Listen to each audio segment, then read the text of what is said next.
What are international derivatives? International derivatives are financial instruments traded across national borders. A derivative is an object whose price is inextricably linked to the price of another object, usually a commodity or security. Most derivatives have been available to the international community for decades, but the widespread use of the internet for trading has made international derivatives truly international. The most widespread modern derivatives are futures on commodities and the options on those futures. Futures contracts are derivatives because their price is tied to the price of the underlying commodity, whether it is grain, crude oil, or one of the 30 other products that are actively traded. Futures are considered international derivatives because price is affected by global factors. For example, severe drought in the wheat fields of Russia will send the price of wheat futures soaring in Chicago, London, or Shanghai, and war in the Middle East sends the price of crude oil and futures on crude oil sharply higher around the world.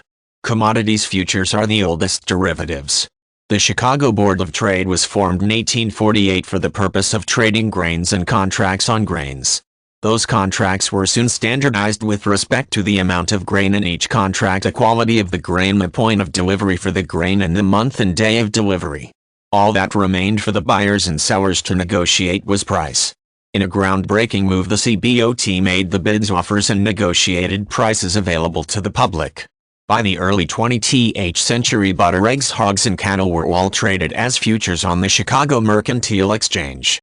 In 1971, the currencies of the world were officially de-linked from gold, and the CME established futures on currencies, the first intrinsically international derivatives. Futures now include electricity, weather, precious metal, petroleum, financial, and many others, and are traded worldwide on the internet.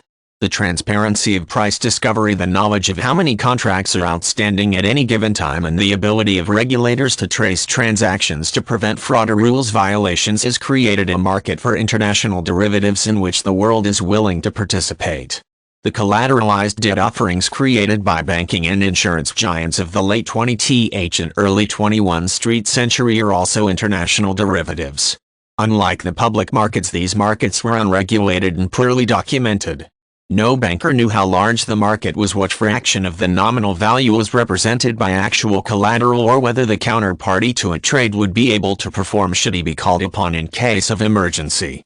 The CDO market, opaque, unregulated, and without a central clearinghouse like those that provided success for the regulated international derivatives, collapsed quickly with potentially catastrophic results for the economies of the world.